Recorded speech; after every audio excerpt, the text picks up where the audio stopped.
নাসরিন লিপি এইমাত্র লাইভে আসলেন। ওয়ালাইকুম আসসালাম, কেমন আছেন?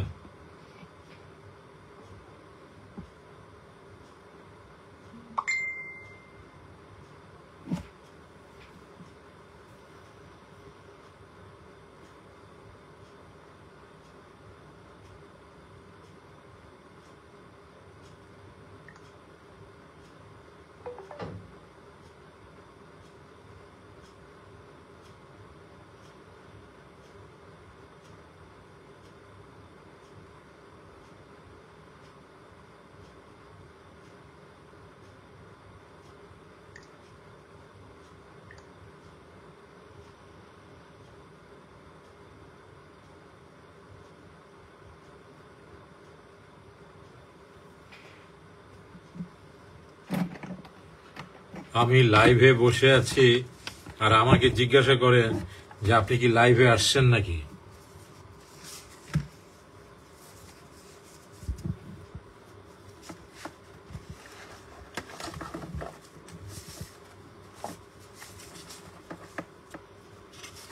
কেমন আছেন সবাই?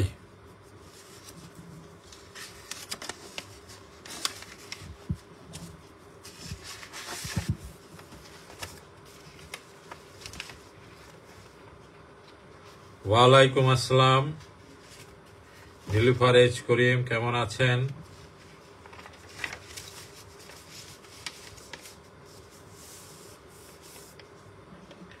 আমরা 10টার সময় প্রোগ্রাম শুরু করার কথা, এখন 10টা 10 বেজে চলেছে, কিন্তু কাউকে দেখছি না। যদি আমরা সময় মতো না আসি তাহলে আমি ধীরে ধীরে আবার এই প্রোগ্রাম অফ করে দেব, কারণ আপনাদের সাথে আলোচনা করেই এই টাইম নির্ধারণ করা হয়েছে।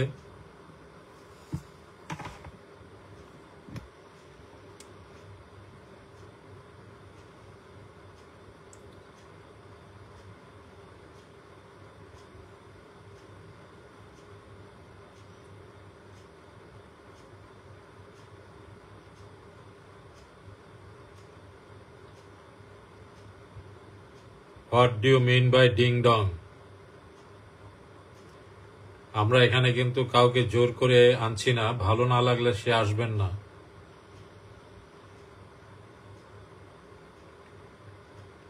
আমি ভালো আছি ইনশাল্লাহ।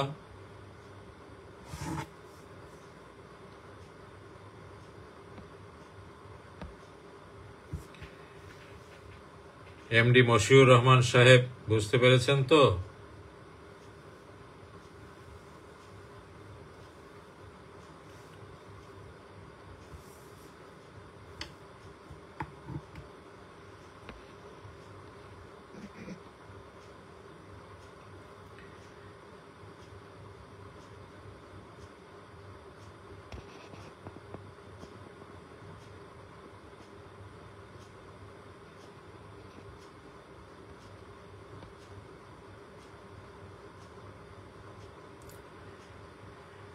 এমডি রেজাউল সাহেব, আসসালামু আলাইকুম। ওয়ালাইকুম আসসালাম, কেমন আছেন?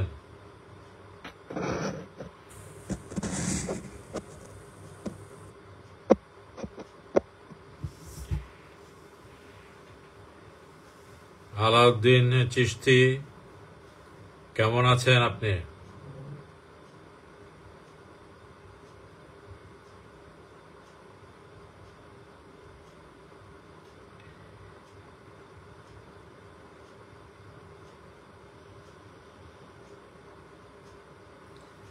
মমিনুল হক সাহেব, ওয়ালাইকুম আসসালাম।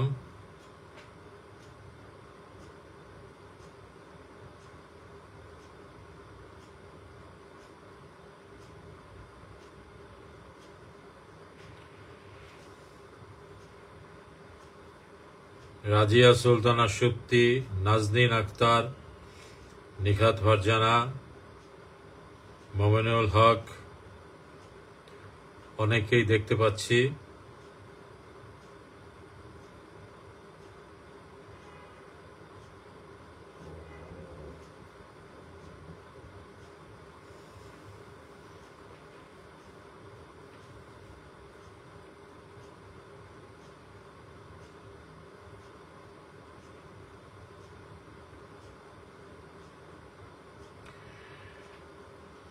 সৌদি আরব থেকে আব্দুর রাজ্জাক সাহেবকে দেখতে পাচ্ছি। হ্যাঁ, কিবরিয়া মাজার ওয়ালাইকুম আসসালাম। হোসনা ওয়াদুদ ওয়ালাইকুম আসসালাম। আব্দুর রাজ্জাক সাহেব শুভ সন্ধ্যা। রাসেল আহমেদ, এরশাদ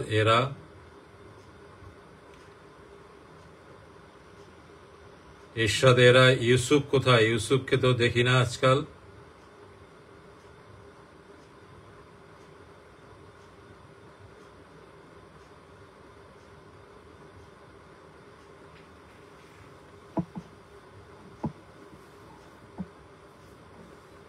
হক নয়ন ওয়ালাইকুম আসসালাম। আচ্ছা, আমাদের অনুষ্ঠান তাহলে আমরা শুরু করতে পারি এখন। অনেকেই এসে গেছেন, আপনারা প্রশ্ন করা শুরু করুন।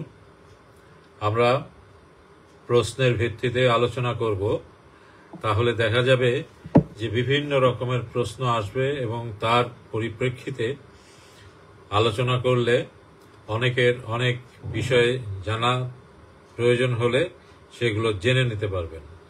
সৈয়দ ওয়ালিদ রহমান, মিনু মিতালি, শামসুদ্দিন খন্দকার। আমরা আজকের ঠিক 11টা পর্যন্তই প্রোগ্রাম করব। আমাদের প্রোগ্রাম 1 ঘন্টার। মালয়েশিয়া থেকে এমডি মোজাম্মেল হক জুয়েল সাহেবকে দেখতে পাচ্ছি। মিনু মিতালি ওয়ালাইকুম আসসালাম। আপনারা প্রশ্ন করা শুরু করুন।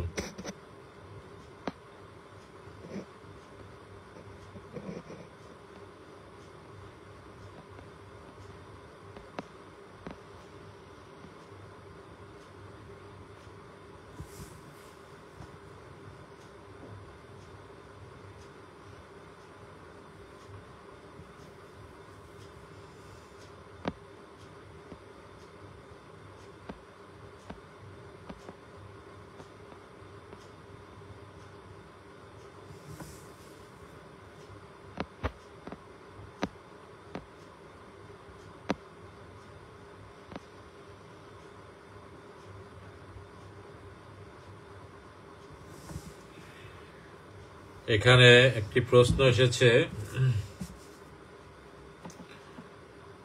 আধ্যাত্মিকতার প্রথম ধাপগুলো কি কি?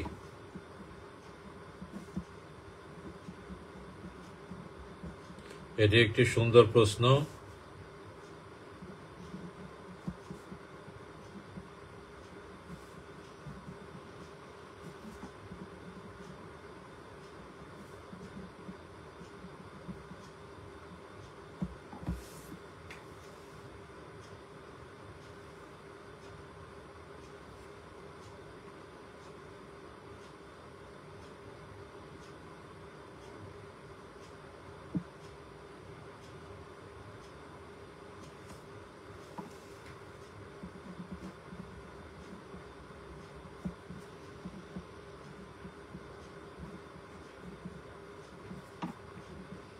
আরেকটি প্রশ্ন এসেছে, মনের নেগেটিভিটি থেকে মুক্তির উপায় কি?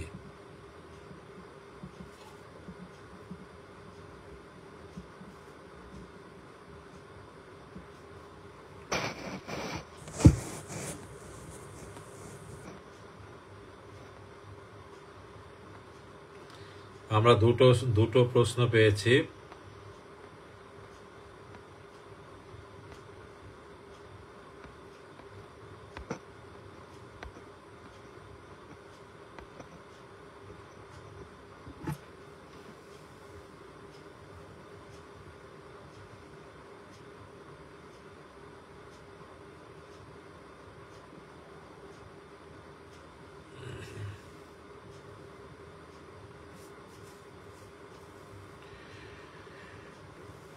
আমরা তাহলে ধীরে ধীরে আলোচনার জগতে প্রবেশ করি। আমাদের প্রথম প্রশ্নটি এসেছে, আধ্যাত্মিকতার প্রথম ধাপ হচ্ছে কি কি? প্রশ্ন করেছেন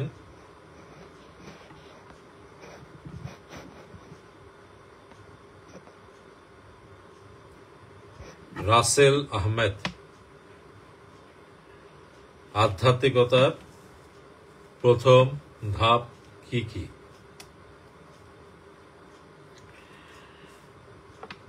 আধ্যাত্মিক চর্চা করতে হলে প্রথমেই আপনাকে নিজেকে নিজে প্রশ্ন করতে হবে যে আপনি কেন আধ্যাত্মিক চর্চা করবেন, আধ্যাত্মিকতা কি ও কেন, এই বিষয় সম্পর্কে আপনার স্বচ্ছ ধারণা থাকতে হবে। এটি হচ্ছে আপনার প্রথম ধাপ। আপনি যদি কারো দেখাদেখি বা কারো কথা শুনে যদি আপনি এই জগতে প্রবেশ করেন, তাহলে সেটা হবে আপনার জন্য একটা ভুল পদক্ষেপ। যেমন ধরুন, আপনি কোন সাবজেক্ট নিয়ে পড়াশোনা করবেন, এই সিদ্ধান্তটা আপনাকে নিতে হবে। আপনি যদি সেই সিদ্ধান্ত নিতে ভুল করেন, তাহলে আপনার জন্যই ক্ষতিকর হবে। ঠিক তেমনিভাবে আধ্যাত্মিক জগৎ, এই জগতে প্রবেশ করতে হলে প্রথমেই আপনাকে সিদ্ধান্ত নিতে হবে এই আধ্যাত্মিক জগতে প্রবেশ করে আপনি কি পেতে চান, কি অর্জন করতে চান এই জগৎ থেকে। আধ্যাত্মিকতার প্রথম ধাপ হচ্ছে এটাই। দ্বিতীয় ধাপ হচ্ছে এই আধ্যাত্মিক চর্চা আপনি কাকে দিয়ে করবেন সেটা আপনাকে প্রথমে বুঝতে হবে, আপনার জ্ঞান এবং বুদ্ধিমত্তা দিয়ে। আপনি আধ্যাত্মিক চর্চা করবেন আপনার এই দেহকে দিয়ে, অর্থাৎ আপনার যে একটি দেহ আছে, এই দেহকে দিয়ে আধ্যাত্মিক চর্চা করতে হবে। তাহলে প্রথমেই আপনাকে যে কাজটি করতে হবে সেটি হলো এই দেহকে আপনার পরিষ্কার পবিত্র করতে হবে, ভালো করতে হবে। তার কারণ হচ্ছে আপনার দেহ যদি নোংরা থাকে, দেহ যদি অপবিত্র থাকে, তাহলে আপনি যে ড্রেস পরবেন সেটাও কিন্তু অপবিত্র হয়ে যাবে। সেজন্যই প্রথমে আপনাকে আপনার এই যে দেহ আছে, এই দেহটাকে পরিষ্কার করতে হবে। তারপরে এই দেহের মধ্যে আছে আপনার মন। মন নামক অদৃশ্য একটা শক্তি আছে। এই মন নামক অদৃশ্য শক্তিকে পরিষ্কার করতে হবে, পরিচ্ছন্ন করতে হবে। তারপরে এই দেহের ভিতরে, মনের ভিতরে আরেকটি অংশ আছে যাকে আমরা বলি মস্তিষ্ক, যাকে দিয়ে আমরা বলি চিন্তা করি। এই চিন্তাকেও পরিষ্কার পরিচ্ছন্ন পবিত্র করতে হবে। অর্থাৎ আপনার দেহ, মন এবং মস্তিষ্ক, এই তিনটি অঙ্গকে পরিষ্কার পরিচ্ছন্ন করতে হবে। তারপরে আপনি ধীরে ধীরে ধীরে ধীরে আধ্যাত্মিক জগতে প্রবেশ করতে পারবেন। আপনার প্রশ্নের উত্তর পেয়েছেন। মোটামুটি দুটো জিনিস খুব ইম্পর্টেন্ট আধ্যাত্মিক জগতে প্রবেশের। এক নম্বর হলো আপনাকে সিদ্ধান্ত নিতে হবে আধ্যাত্মিক চর্চা আপনি কেন করবেন, কিসের জন্য করবেন, কি বেনিফিটের জন্য আপনি করবেন। এটা হচ্ছে প্রথম সিদ্ধান্ত। তারপরে সিদ্ধান্ত হচ্ছে যে আপনি আধ্যাত্মিক চর্চা করবেন আপনার এই দেহ, আপনার মন এবং আপনার মস্তিষ্ক দিয়ে। এই তিনটি জিনিসকে পবিত্র করতে হবে, পরিষ্কার করতে হবে, পরিচ্ছন্ন করতে হবে। তারপরে তৃতীয় ধাপে গিয়ে একজন প্রশিক্ষক আপনাকে বেছে নিতে হবে, যার মাধ্যমে আপনি এই জগৎ নিয়ে চর্চা করতে পারবেন, এই জগতের মধ্যে প্রবেশ করতে পারবেন। মোটামুটিভাবে একেবারে প্রাথমিকভাবে আধ্যাত্মিকতার এই প্রথম ধাপ হচ্ছে তিনটি।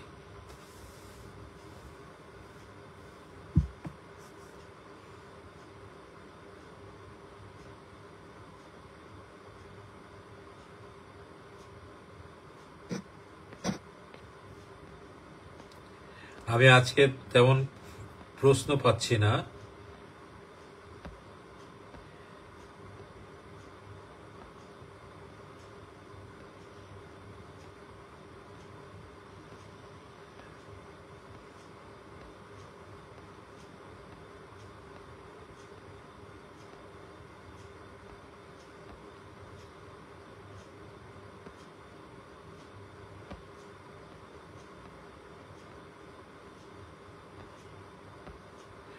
সবাই শোনার জন্য অস্থির হয়ে আছেন, কিন্তু কেউ প্রশ্ন করছেন না।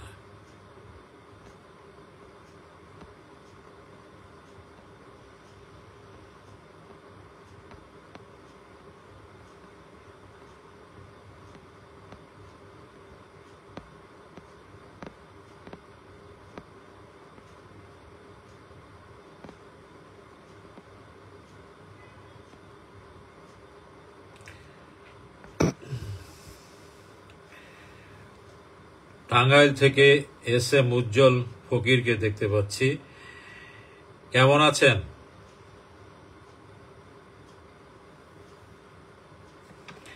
আরেকটি প্রশ্ন এসছে,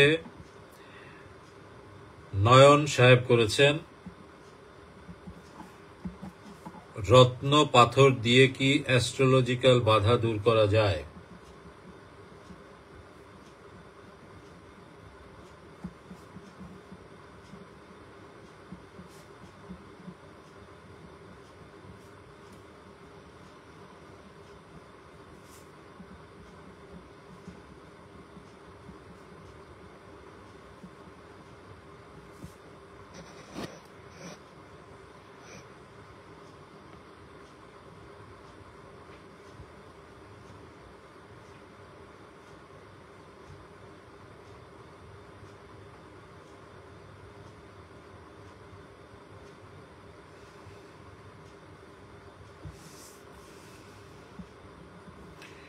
মশিউর রহমান জিজ্ঞাসা করেছেন, তার প্রশ্ন হচ্ছে, can you suggest some trainer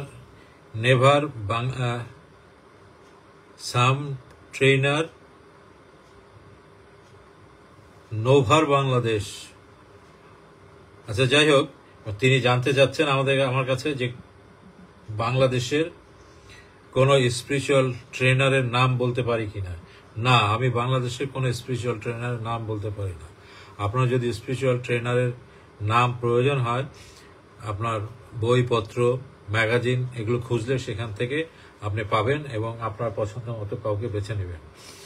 আমি ট্রেনারের নাম বললে সেটা আপনার ভালো নাও লাগতে পারে, পছন্দ নাও হতে পারে। আপনি কি চান, আপনার কি ভাবনা তার সাথে ম্যাচ নাও করতে পারে। এগুলো নিজেরটা নিজেরই চয়েস করে নিতে হয়। ধন্যবাদ আপনাকে।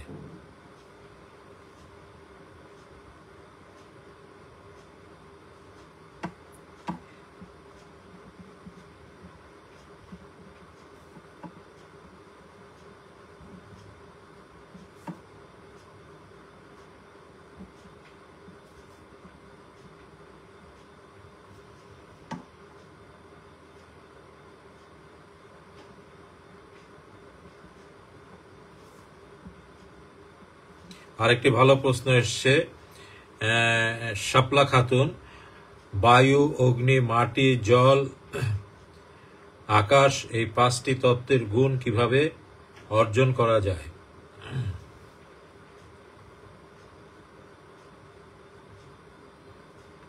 এটা একটা খুব ভালো প্রশ্ন, এটা নিয়েও আলোচনা করব ইনশাল্লাহ।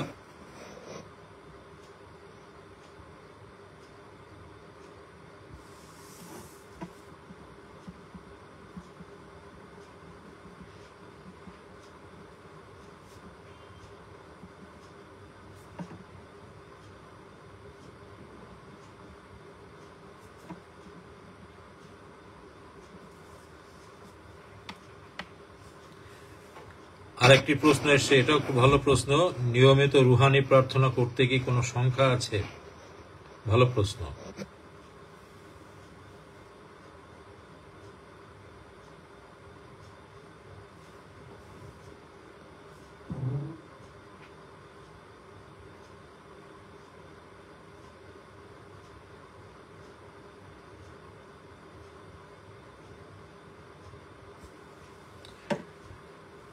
আরেকটি প্রশ্ন এসেছে, সেটি হলো, যদি কখনো নিজের অনিচ্ছায় বা ইচ্ছায় অথবা শয়তানের কুমন্ত্রণায় কোনো নোংরা কাজ হয় উক্ত পবিত্র জিনিস, তখন কি করা উচিত?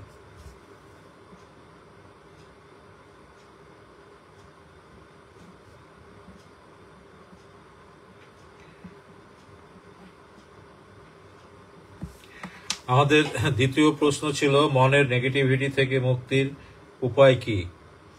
এটা খুব সহজ একটি প্রশ্ন। আমরা যখন মনের কাজ করি, মনের দুটো রূপ আছে, মনের না, পৃথিবীর সব কিছুরই দুটো রূপ আছে, পজিটিভ এবং নেগেটিভ। আপনার চোখের কর্ম দুটো, পজিটিভ নেগেটিভ, কানের কর্ম দুটো, মুখের কর্ম দুটো, সব কিছুরই কর্ম হচ্ছে পজিটিভ এবং নেগেটিভ, ভালো এবং খারাপ। আমরা ভালো খারাপ এই দুটো জিনিস নিয়েই সবসময় আবৃত থাকি। যেমন দিন এবং রাত, ঠান্ডা গরম, দুটো অপোজিট পোল দ্বারা আমাদের জীবন পরিচালিত হচ্ছে। ঠিক তেমনিভাবে মনেরও দুটো কর্ম আছে, একটা নেগেটিভ আর একটা হচ্ছে পজিটিভ। নেগেটিভ কাজ থেকে মুক্তির সব থেকে সহজ উপায় হচ্ছে বেশি বেশি করে ভালো কাজ করা। সকালবেলা ঘুম থেকে উঠেই নিজেকে নিজে সাজেশন দিবেন যে আজকের আমি সারা দিনটি নেগেটিভ কথা, নেগেটিভ কাজ, নেগেটিভ চলা থেকে মুক্ত থাকব। প্রত্যেক দিন সকালবেলা নিজেকে নিজে সাজেশন দিয়ে আপনি আপনার কর্মে বের হয়ে যান। ধর্মের প্রতি বেশি আস্থা রাখুন, কর্মের প্রতি মানুষ আস্থা রাখুন। আপনি আপনার পরিবারের সাথে ভালো ব্যবহার করুন, আপনার চারপাশের মানুষকে আপনি পজিটিভ মনে করেন।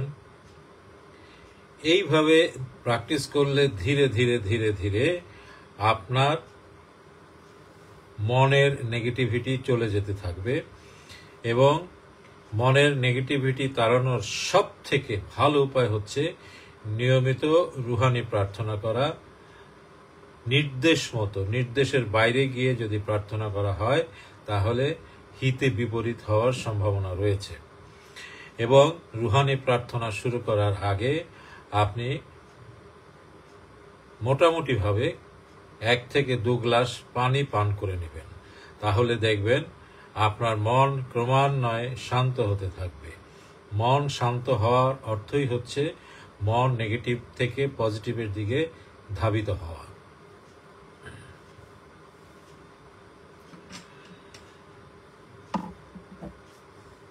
প্রশ্নটি ছিল মনের নেগেটিভ থেকে মুক্তির উপায় কি।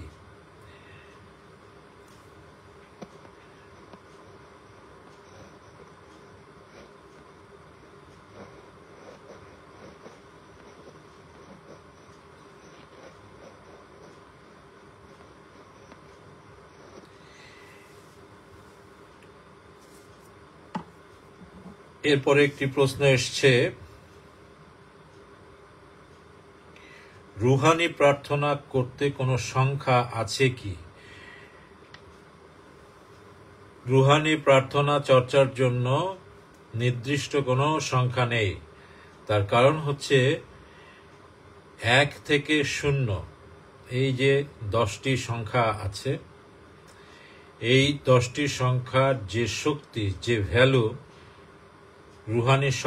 রুহানি প্রার্থনার মধ্যে সেটা আছে। আপনি যদি 1 সংখ্যার মেডিটেশন করেন তাহলে রুহানি প্রার্থনার মধ্যে সেই শক্তি পাবেন। 2 সংখ্যার চর্চা যদি করেন, মেডিটেশন চর্চা যদি করেন তাহলে 2-এর শক্তি পাবেন।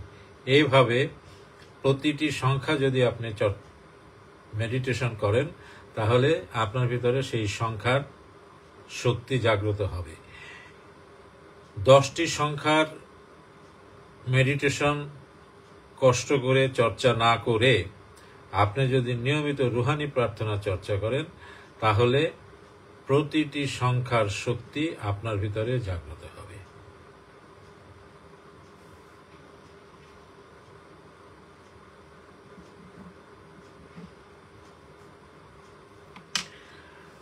একটি প্রশ্ন এসছে যে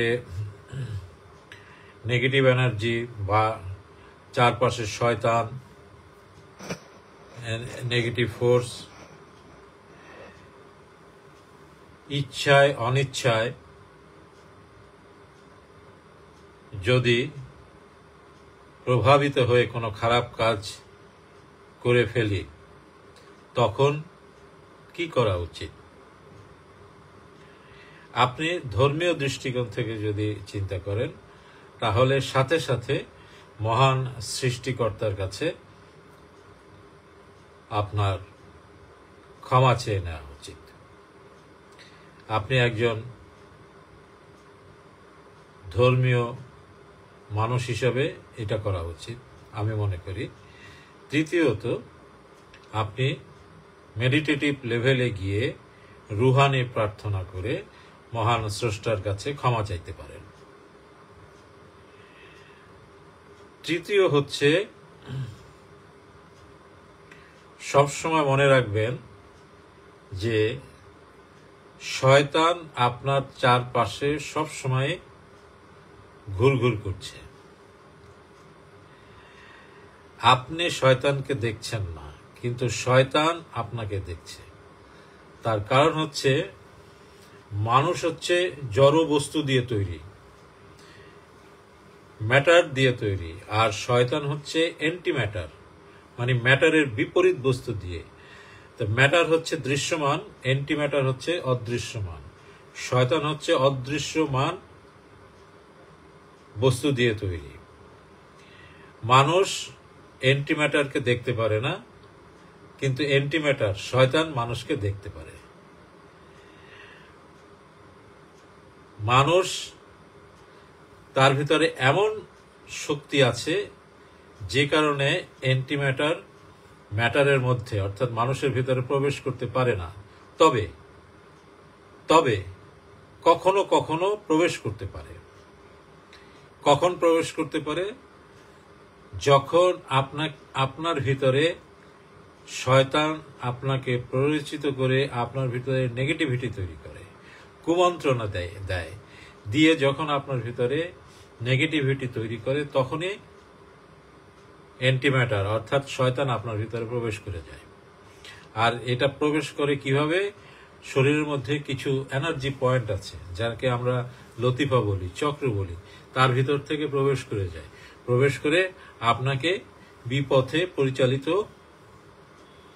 করতে থাকে। কখন আপনার ভিতর প্রবেশ করবে শয়তান? যখন আপনি কোনো খারাপ কাজ করবেন তখন মনে করবেন যে শয়তান আপনার ভিতরে প্রবেশ করছে। যেমন আপনি ধর্মের প্রতি যদি আপনি অবিশ্বাসী হন তাহলে দেখবেন শয়তান আপনার ভিতরে প্রবেশ করার সমূহ সম্ভাবনা আছে। এই জাতীয় ঘটনা থেকে আপনি যদি নিজেকে মুক্ত রাখতে চান তাহলে আপনি নিয়মিত রুহানি প্রার্থনা চর্চা করেন এবং স্রষ্টার কাছে ক্ষমা চান। এছাড়া ধর্মীয় কিছু আয়াত আছে, সেগুলো আপনি চর্চা করতে পারেন। যেমন 3 কুলের চর্চা আছে, সেটা করতে পারেন। নিয়মিত আল্লাহু জিকির করতে পারেন। এগুলো করলে আপনি আশা করি সুফল পাবেন।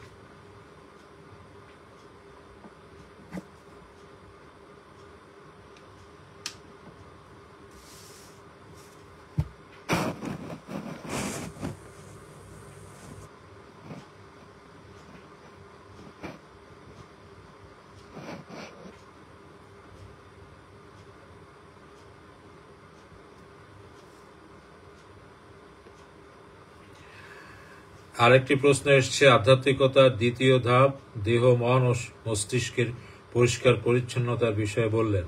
প্রশ্ন হচ্ছে, দেহ পরিষ্কার করার বিষয়টি বুঝলাম, কিন্তু মন ও মস্তিষ্ক পরিচ্ছন্ন কিভাবে করতে হবে? মনকে কিভাবে পরিষ্কার পরিচ্ছন্ন করতে হবে ইতিমধ্যে আমি উত্তর দিয়েছি। তারপরেও আমি বলি, মনকে পরিষ্কার রাখতে হলে, পরিচ্ছন্ন রাখতে হলে আপনার ষড়রিপু যেটা আছে, ষড়রিপু কাম, ক্রোধ, লোভ, মোহ, মদ, মাৎসর্য, এগুলোকে নিয়ন্ত্রণে আনতে হবে। অর্থাৎ নফস যেটাকে আমরা বলি, এই নফসকে নিয়ন্ত্রণে আনতে হবে। নফস যতক্ষণ পর্যন্ত আপনার কন্ট্রোলে থাকবে তখনই আপনার মন ধীরে ধীরে পরিচ্ছন্ন হতে থাকবে। মনের 3টা চরিত্র আছে, মনের 3টা ক্যারেক্টার। মন অন্যের নিয়ন্ত্রণে থাকতে চায়, মন নিজের নিয়ন্ত্রণে থাকতে চায়, মন মনের নিয়ন্ত্রণে থাকতে চায়। আমি আবার বলি, মনের বেসিক ক্যারেক্টার হচ্ছে 3টা। মন অন্যের নিয়ন্ত্রণে থাকতে চায়, মন মনের নিয়ন্ত্রণে থাকতে চায়, মন আমার নিয়ন্ত্রণে থাকতে চায়। মনের নিয়ন্ত্রণে এই তিনটি ধাপ। মন অন্যের নিয়ন্ত্রণে থাকতে চায়, এটা হচ্ছে সব থেকে খারাপ। মন যখনই অন্যের নিয়ন্ত্রণে থাকবে তখনই মন ভালো কাজের চেয়ে খারাপ কাজ বেশি করতে থাকবে। মন মনের নিয়ন্ত্রণে যদি থাকে তাহলে মন খারাপ কাজ করবে, মন অপরিচ্ছন্ন অপবিত্র হতে থাকবে। মন মনের নিয়ন্ত্রণে মন যখন নিজের নিয়ন্ত্রণে থাকবে তখন আপনি মনকে নিজের মতো পরিচালিত করতে পারবেন। মনকে যখনই নিজের মতো পরিচালিত করতে পারবেন তখনই মন আপনার কথা শুনবে।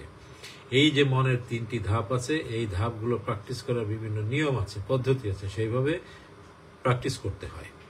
আশা করি আপনার উত্তর আপনি পেয়েছেন।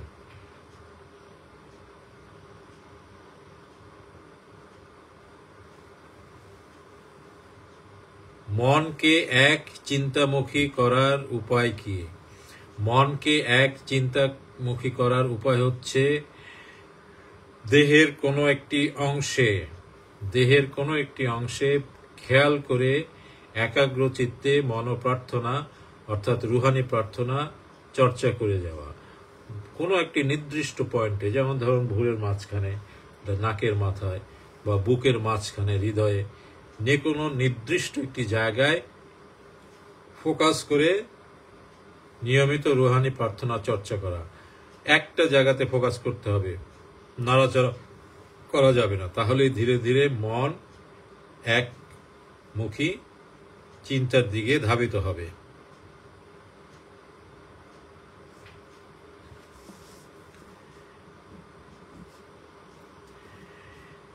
এখানে একটি প্রশ্ন এসছে, বায়ু, অগ্নি, জল এর প্রার্থনা করার উপায় কি? এটা সব শেষে আলোচনা করে শেষ করব।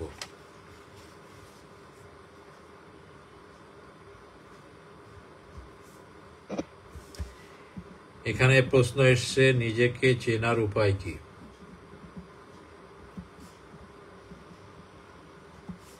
আরেকটি আছে, শনির উপদ্রব।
আমজাদ হোসেন প্রশ্ন করেছেন যে, আমি অবসর সময় আল্লাহর জিকির এবং নবীজির প্রতি সালাম পড়ার চেষ্টা করে আসছি, কিন্তু মনের অজান্তেই কুচিন্তায় চলে আসি।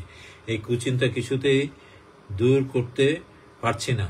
কি করে কুচিন্তা দূর করতে পারবো? দয়া করে গাইডলাইন দিবেন, ধন্যবাদ।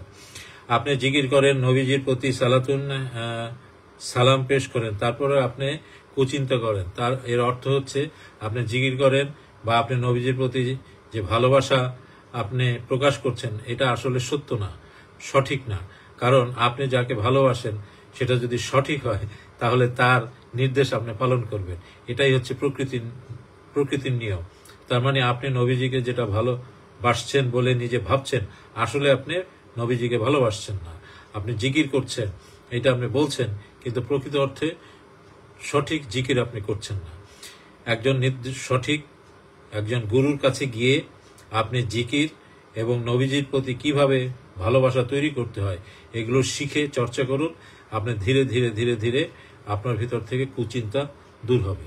ধন্যবাদ আপনাকে।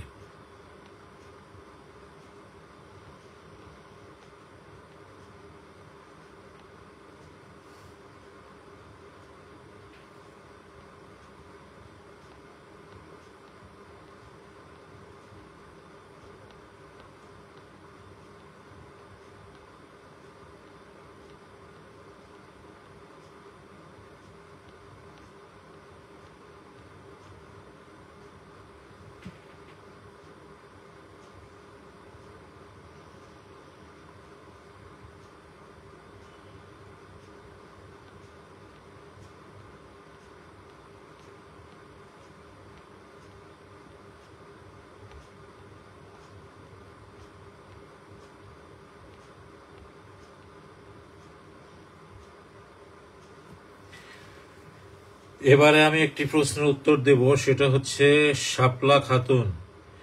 তিনি প্রশ্ন করেছেন, বায়ু, অগ্নি, মাটি, জল, আকাশ, এই পাঁচটি তত্ত্বের গুণ কিভাবে অর্জন করা যাবে?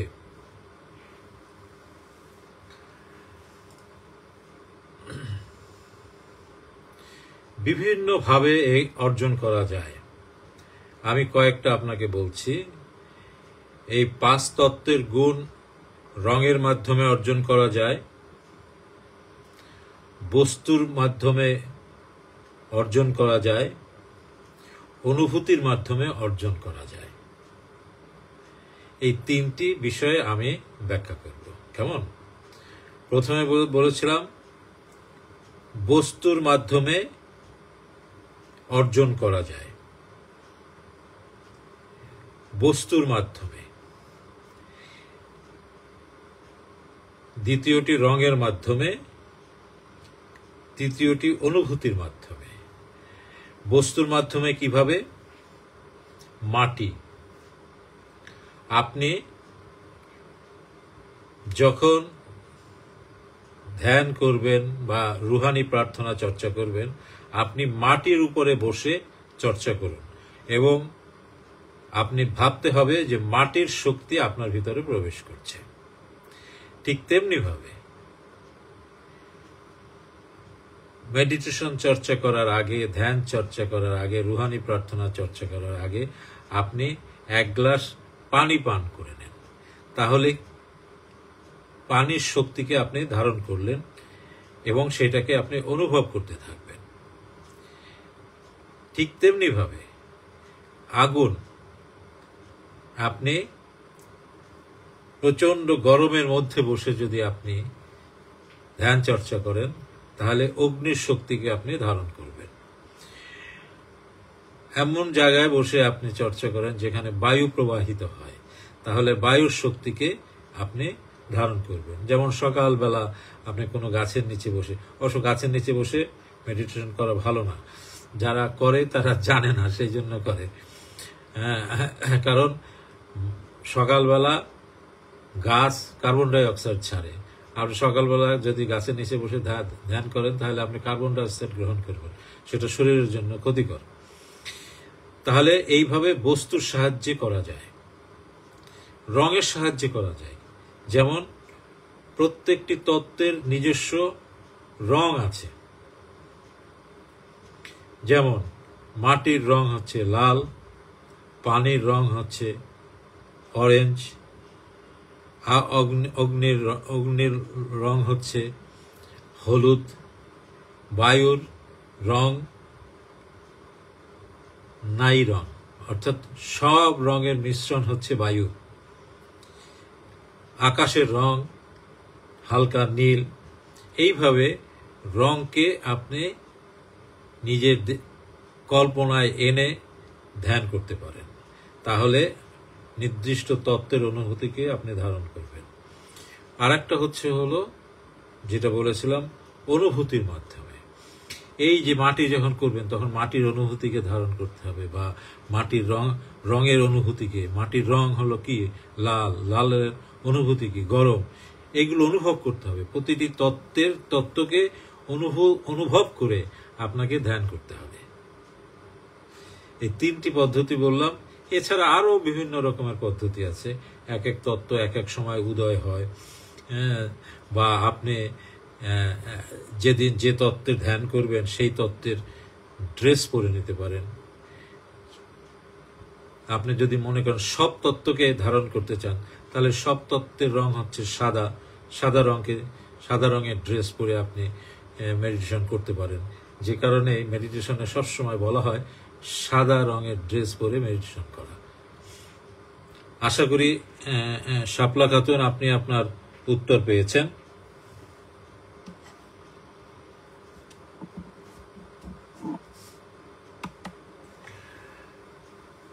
রত্ন পাথর দিয়ে অ্যাস্ট্রোলজিক্যাল বাধা দূর করা যায় কিনা, এমন একটি প্রশ্ন এসছে। রত্ন পাথর নিয়ে কথা বললেই অনেক রকমের বিতর্ক তৈরি হতে পারে। যাদের কাছে ভালো লাগবে শুনবেন, ভালো না লাগলে শুনবেন না।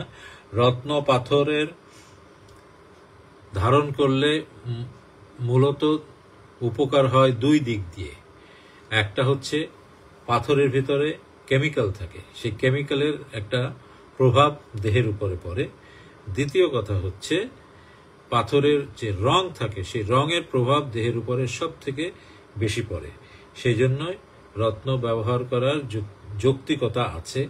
আমাদের নবীজিও রত্ন ব্যবহার করতেন, এবং বাংলাদেশে যারা রত্ন ব্যবহারের বিরোধিতা করে, দেখবেন অনেক হুজুর আছে তারা রত্ন ব্যবহারের বিরোধিতা করে, কিন্তু যখন আঙ্গুল দিয়ে এরকম কথা বলে রত্ন ব্যবহারের বিরুদ্ধে, তখন দেখবেন তার নিজের আঙ্গুলেই রত্ন বসানো আছে।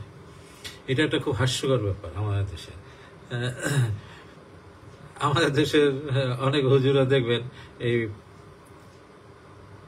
পায়জামা একটু নিচে নেমে গেলে বলে হারাম, দোজকে চলে যাবেন, ভেস্তের ধারে কাছে যেতে পারবে না। কিন্তু আপনার সৌদি আরবের সবাইকে দেখবেন টাকলুর নিচে, ওরা যে তোপ পরে, তোপ টাকলুর নিচে একবার জুতার নিচে পর্যন্ত চলে যায়। সেই জন্য যে কোনো বিষয় ব্যবহারের আগে নিজের কমন সেন্সকে অ্যাপ্লাই করা উচিত।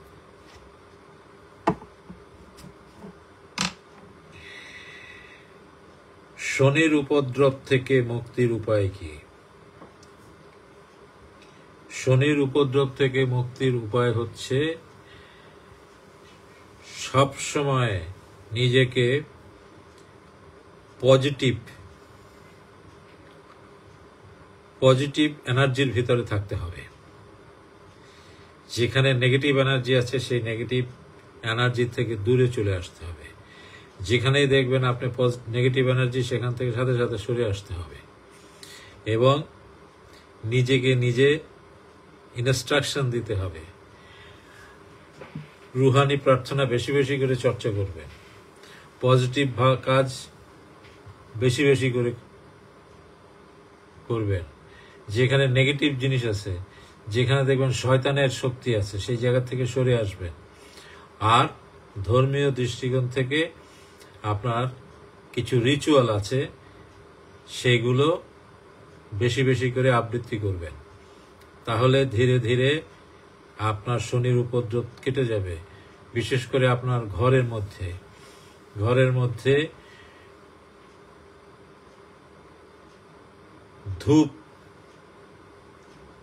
আজকাল এটা ব্যবহার খুব কম করা হয়, এটা ব্যবহার করতে পারেন। তারপরে রেড কালারের মোমবাতি ঘরে ব্যবহার করতে পারেন নেগেটিভ এনার্জি তাড়ানোর জন্য। অথবা ক্ষার জাতীয় পদার্থ, ক্ষার জাতীয় পদার্থ, সেটা কি? লবণ, ফিটকিরি, এই জাতীয় বস্তু ঘরের মধ্যে রেখে দিবেন, তাহলে নেগেটিভ এনার্জি চলে যাবে। ঘরের দরজা জানলা সবসময় খোলা রাখার চেষ্টা করবেন, তাহলে ঘরের নেগেটিভ এনার্জি চলে যাবে ইনশাল্লাহ। ঘরের পূর্ব দিক খোলা রাখবেন, ঘরের পূর্ব দিক খোলা রাখার চেষ্টা করবেন। যদি দেখেন যে ঘরের পূর্ব দিকে ফ্ল্যাট আছে, তার আর কিছু করার নাই, যদি না থাকে পূর্ব দিক খোলা রাখবেন। সকালের সূর্য নেগেটিভ এনার্জিকে, অর্থাৎ শনি এনার্জিকে দূর করে।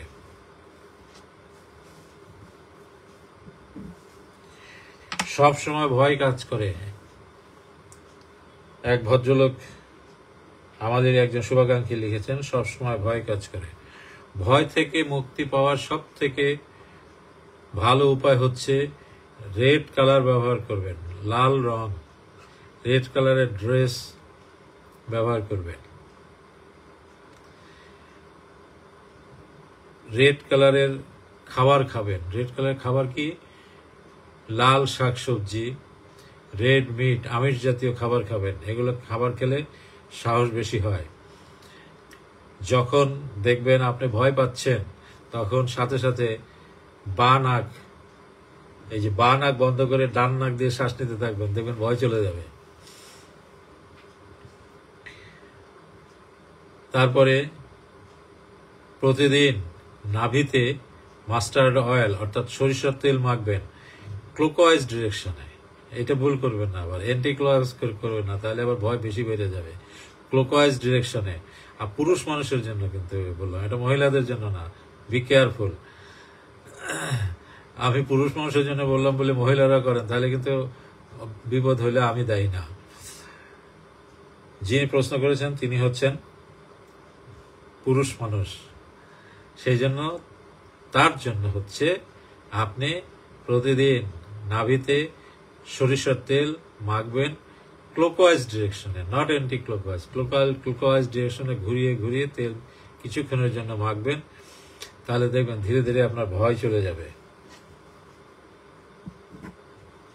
আর একটি প্রশ্ন আছে আমার কাছে, আর নতুন কোনো প্রশ্ন এসছে কিনা আমি একটু দেখি।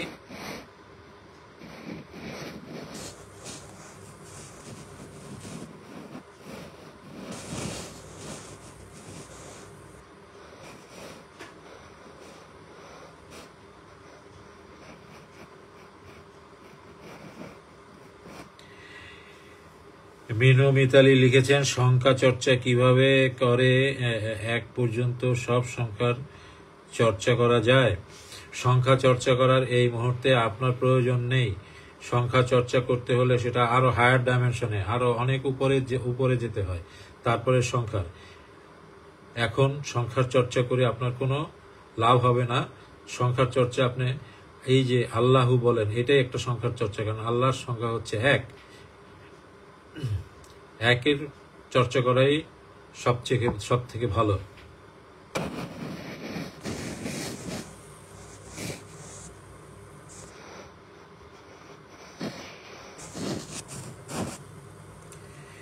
মশিউর রহমান সাহেব, আপনি এখানে আধ্যাত্মিক বিষয় নিয়ে অনেক কিছু লিখেছেন। এত কিছু লেখার উত্তর দেয়া এখানে সম্ভব নয়। আপনি যদি আমার সাথে এই বিষয় নিয়ে আলোচনা করতে চান, আমার সাথে অ্যাপয়েন্টমেন্ট নিয়ে এসে কথা বলতে পারেন।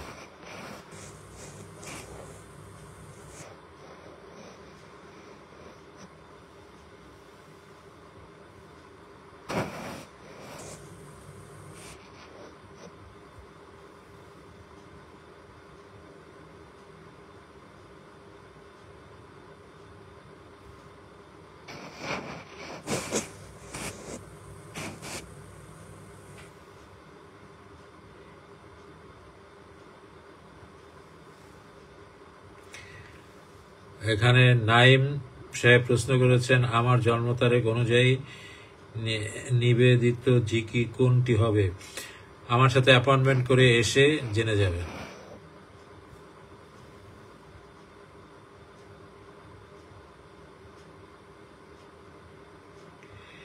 এখানে একটি প্রশ্ন এসছে, আমি কি দেহ থেকে পৃথক হলে বুঝবো কিভাবে? না, আপনি দেহ থেকে পৃথক না। আপনার দুটো সত্তা আছে, একটা হচ্ছে ম্যাটেরিয়ালিস্টিক সত্তা আর একটা হচ্ছে নন ম্যাটেরিয়ালিস্টিক সত্তা। এই দুটো সবসময় একই থাকে, এটাকে কখনো পৃথক করা যায় না। তবে কেহ কেহ বলে যে পৃথক করা যায়, কিন্তু এটার কোনো সায়েন্টিফিক কোনো ব্যাখ্যা নাই। কেহ বলে পৃথক করা যায়, সেটা কিরকম? যেমন আপনি যখন ঘুমিয়ে থাকেন তখন আপনার রূহ আপনার থেকে বের হয়ে যায়, আবার যখন সজাগ হন তখন রূহ আপনার ভিতরে প্রবেশ করে। এই ধরনের কথা প্রচলিত আছে আধ্যাত্মিক জগতে। এখন এইখানে একটা প্রশ্ন আসতে পারে, আমি যখন ঘুমিয়ে যাই তখন যদি রূহ কে নিয়ে যাওয়া হয় তাহলে আমি বেঁচে থাকি কিভাবে? আপনি বেঁচে থাকেন তখন আপনার নফসের কারণে, কারণ নফস অর্থাৎ জীবাত্মাটা আপনার সাথে থাকে, অর্থাৎ আপনার চেতনা আপনার সাথেই থাকে। তা না হলে আপনি তো বেঁচে থাকতেন না। মানুষের মধ্যে যে আত্মা আছে, আত্মার দুটো রূপ, একটা হচ্ছে জীবাত্মা আর একটা হচ্ছে পরমাত্মা। এই জীবাত্মাটাই হলো চেতনা, মানে নফস, সেটা ঘুমের সময় ঘুমিয়ে থাকে। কিন্তু পরমাত্মা যেটা, অর্থাৎ স্রষ্টার কাছ থেকে যেটা ডিরেক্ট এসছে, সেটা আবার নিয়ে যায়। তখন দুটো আলাদা থাকে। এতটুকু পর্যন্ত আমি আপনাকে বলতে পারি। এর বাইরে আমার মনে হয় এই বিষয়ে আর কোনো আলোচনা আছে বলে আমার মনে হয় না। মানুষের দুটো সত্তা, এটা সবসময় মনে রাখবেন। ধ্যান চর্চার ক্ষেত্রে বা আধ্যাত্মিক চর্চার ক্ষেত্রে বা রুহানি প্রার্থনা চর্চার ক্ষেত্রে বা আপনি জীবনে যে সমস্ত কাজ করেন সেই সমস্ত কাজের ক্ষেত্রেও আপনি যদি এই দুটো সত্তাকে সেই কাজে ব্যবহার করতে পারেন তাহলে সেই কাজে সফলতা আসবে। আমরা সবসময় কর্মে দেহকে ব্যবহার করি, কিন্তু আমাদের দেহের বাইরে যে আরেকটা সত্তা আছে সেই সত্তাকে আমরা ব্যবহার করি না। যারা মেডিটেশন করেন, যারা আধ্যাত্মিক চর্চা করেন, তারা জানেন কিভাবে দেহ এবং অদৃশ্য সত্তা, এই দুটো সত্তাকে একই সাথে ব্যবহার করা যায়। ধন্যবাদ নাসরিন সুলতানা।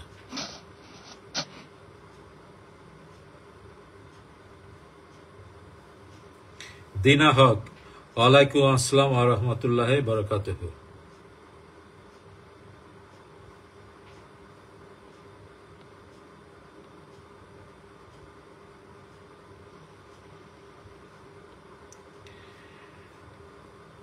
নয়ন সাহেব, আপনার উত্তর দিয়েছি। আপনার উত্তর জানতে হলে আমার কাছে আসতে হবে, এসে অ্যাপয়েন্টমেন্ট করে এসে তারপরে জেনে নিতে হবে।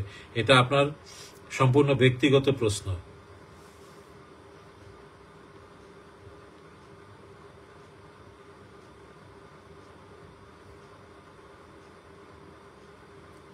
রুহানি প্রার্থনা চর্চা করতে হলে প্রথমে আমার অনুমতি নিতে হবে, এক। দ্বিতীয় হচ্ছে, এটা থেকে ভালো রেজাল্ট পেতে হলে আমরা মাসে একবার আমরা মজলিসি বৈঠক করি। সেই বৈঠকে আসবেন, বিভিন্ন বিষয় নিয়ে সেখানে আলোচনা করা হয়, সেগুলো শুনলে আপনি উপকৃত হবেন।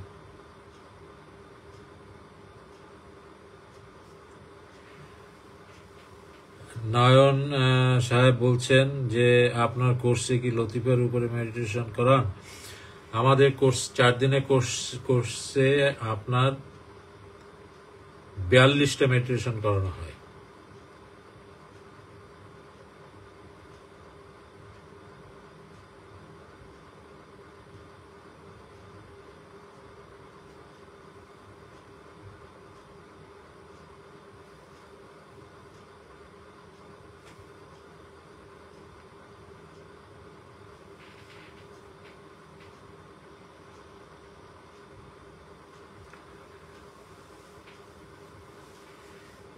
এখানে একটা মজার প্রশ্ন আছে, সারাক্ষণ দুরূদ শরীফকে জিকির হিসেবে নিলে কেমন উপকার পাওয়া যায়? আপনাকে প্রথমে জানতে হবে জিকির কি আর দুরূদ শরীফ কি।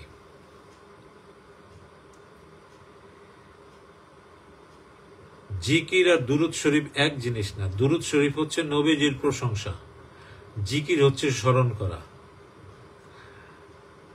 জিকির করতে হলে যত ছোট সংখ্যা হবে তত ভালো।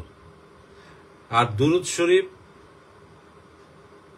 একটু কবিতার মতো লম্বা হলে ভালো। জিকির যত ছোট হবে, যেমন আল্লাহ আল্লাহ আল্লাহ আল্লাহ আল্লাহ এরকম যদি আপনি বলেন তাহলে সেটা জিকির। আর দুরুদ শরীফ আল্লাহুম্মা সাল্লি আল্লাহ বলে যদি লম্বা করে পড়েন সেটা হলো দুরুদ শরীফ। এখন আপনি নিজেই চিন্তা করেন যে জিকির আর দুরুদ শরীফ তো এক জিনিস না। আর যখন জিকিরের দরকার তখন জিকির করবেন, যখন দুরুদ শরীফের দরকার তখন দুরুদ শরীফ পড়বেন। ভিটামিন খেলে শরীর ভালো হয়, এখন সে সারাদিন যদি আপনি ভিটামিন খান তাহলে তো কাজ হবে না। আপনি সারাদিন যদি দুরুদ শরীফ পড়তে থাকেন তাহলে তো আপনি অন্যান্য কাজ করতে পারবেন না, অমনোযোগী হয়ে যাবেন। আর এই কোথাও বলা নাই আমাদের ধর্মে যে সারাদিন আপনি দুরুদ শরীফ পড়েন। তো পড়তে পারলে ভালো। আপনার যদি ছোটবেলা থেকে পড়তে পড়তে পড়তে পড়তে অভ্যাস হয়ে যায় তাহলে হবে কি, আপনি কাজকর্ম করছেন সাথে সাথে আপনার দুরুদ শরীফ আপনার ভিতর হচ্ছে, সেটা অবশ্যই ভালো, কিন্তু সেটা সবার পক্ষে সম্ভব না। আশা করি উত্তর পেয়েছেন।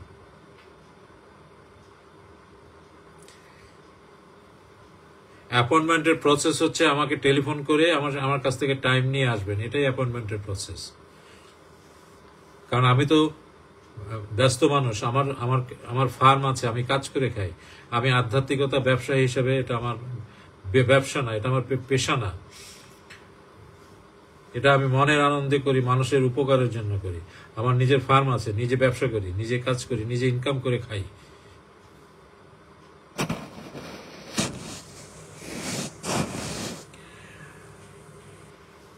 শেষ প্রশ্ন, 11টা বেজে গেছে। শেষ প্রশ্ন হচ্ছে নিজেকে চেনার উপায় কি?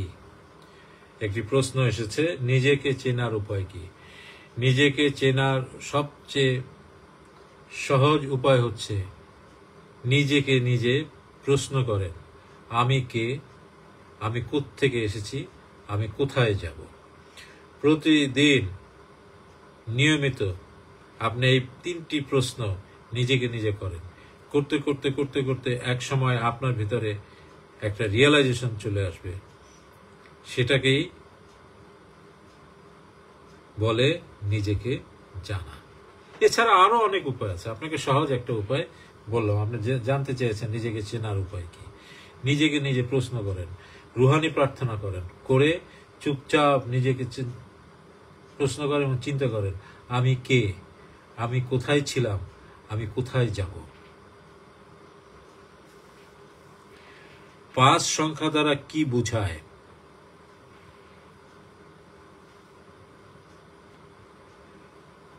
5 সংখ্যা হলো আপনার পঞ্চভূত, মাটি, পানি, আগুন, বাতাস সবকিছুকে বোঝায়।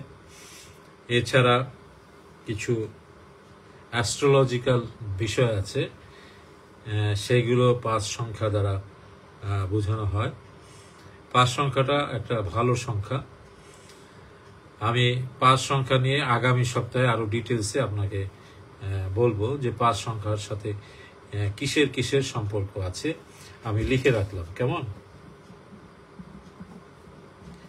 5 সংখ্যা।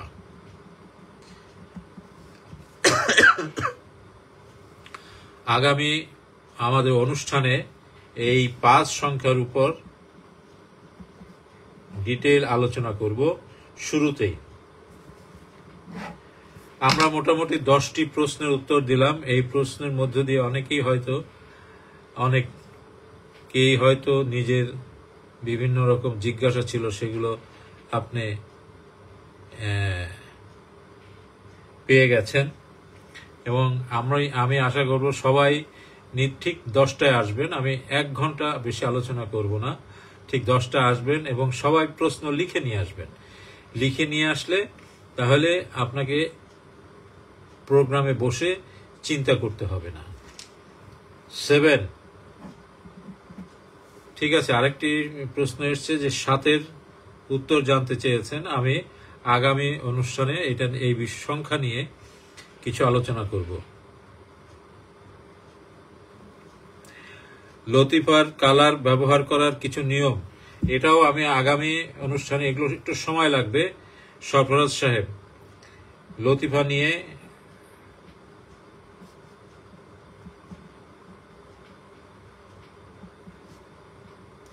লতিফার কালার ব্যবহার নিয়ে আলোচনা করতে বলা হয়েছে। আমি আগামী অনুষ্ঠানে এই দুটো বিষয় নিয়ে আলোচনা করব, 5 এবং 7 সংখ্যা লতিফার কালার নিয়ে। কেমন? তাহলে আজকের এ পর্যন্তই। ভালো থাকুন, সুস্থ থাকুন। আমাদের একটি ঘোষণা আছে, কোরবানির পরেই আমরা আমাদের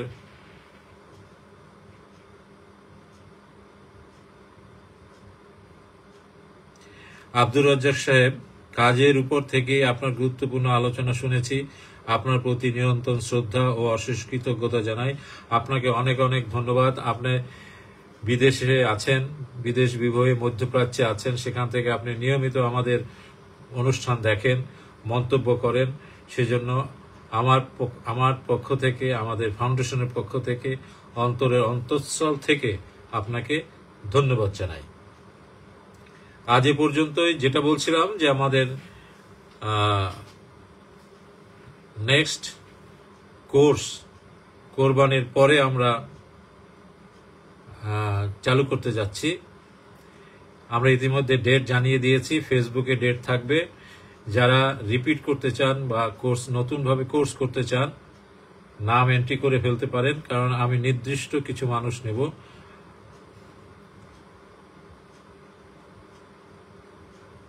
আজ এই পর্যন্তই। কেমন? তো ভালো থাকুন, সুস্থ থাকুন। নরিকিশা একটু দেরি করে আসছেন মনে হয়।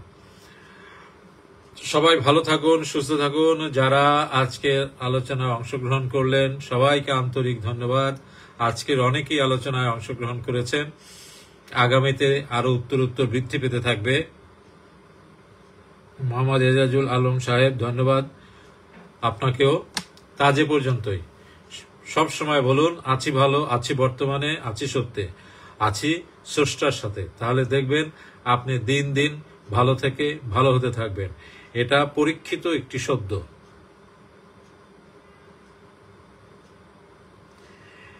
এমডি মশিউর রহমান সাহেব, হু সার্টিফাই ইউ দ্য কোর্সেস? আমার কোর্স সার্টিফাই করেছে স্বয়ং সৃষ্টিকর্তা।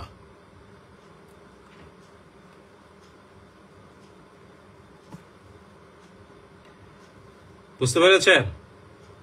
আপনি শুরু থেকে অপ্রাসঙ্গিক প্রশ্ন করে যাচ্ছেন।